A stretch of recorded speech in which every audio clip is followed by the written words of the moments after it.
মোদির এই এই নদী এবং সমুদ্র যেটা বলা হচ্ছে যে আমাদের ভারত এই মুহূর্তে জিওপলিটিক্যালি স্ট্রং, তার কারণ আমাদের বন্দরগুলো রয়েছে। আমি অবাক হয়ে যাচ্ছি যে এত ধোঁয়া ওঠার কথা, একটা কোনো ধোঁয়া ওঠার কোনো জায়গা নেই। ওই পারেও একই অবস্থা, আমরা যেখানে আছি এখান থেকে একটু ওইদিকে গেলেই বজরংবলী বলে একটা জায়গা আছে। বজরংবলী নামই জায়গার বজরংবলী। হ্যাঁ, আরে বাবা, ওই বজরংবলী জায়গাটাতে হয় লোহার ব্যবসা। হ্যাঁ, মোটামুটি ওটা মানে লোহার বড় মার্কেট বলা যেতে পারে, যেখানে মানে এই ব্যবসা চলে।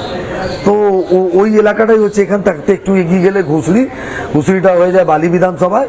এই ঘুষড়ি বর্ডার হচ্ছে বালি এবং উত্তর হাওড়া, তারপরেই সামনে চলে যায় বেলুর মঠ। গোটাটা এই সামনেটা হচ্ছে ওই বাধাঘাট।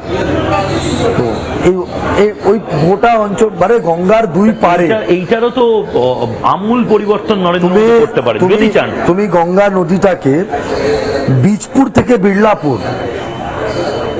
থেকে বিড়লাপুর স্ট্রেচটা জাস্ট এরকম আছে।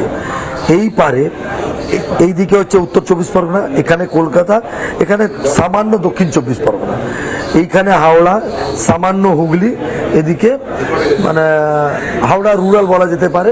এই গোটাটা ছিল নদীর দুপারে ব্যবসায় ভর্তি, ইন্ডাস্ট্রি।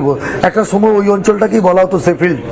আচ্ছা, ওইটাকেই বলা হতো Sheffield of Bengal, Sheffield of east বোধহয় বলা হতো। হ্যাঁ, এই ওইটাকে গোটা পরবর্তীকালে এইখানকার যত মানে স্কিল্ড লেবার ছিল তারা আজ তাদের অবস্থান হচ্ছে আজকের ডেটে পুনে।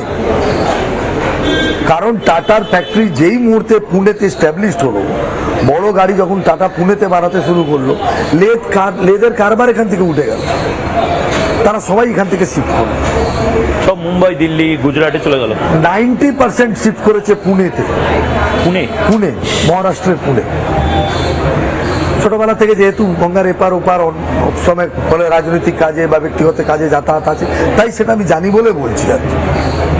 বেশ, বিদ্যুৎদা, আমি জানি না মানে 4 মে কি হবে, কিন্তু একদিকে মা গঙ্গা, একদিকে মহাদেব, এবং তুমি পাশেই মা সর্বমঙ্গলা আছে, পাশেই মা সর্বমঙ্গলা, এবং ঠাকুর রামকৃষ্ণের এতজনের আশীর্বাদ নিয়ে ঠাকুর রামকৃষ্ণের শেষকৃত্যটা ওই কাশীপুরেই হয়েছে, এখানে কুটিঘাট, রতনবাবু রোডে কুটিঘাট যে মহাশ্মশান। মানে এরকম একটা মানে আশীর্বাদ ধন্য জায়গায় আশা করি সনাতনের রক্ষাকর্তা তুমি হতে পারবে।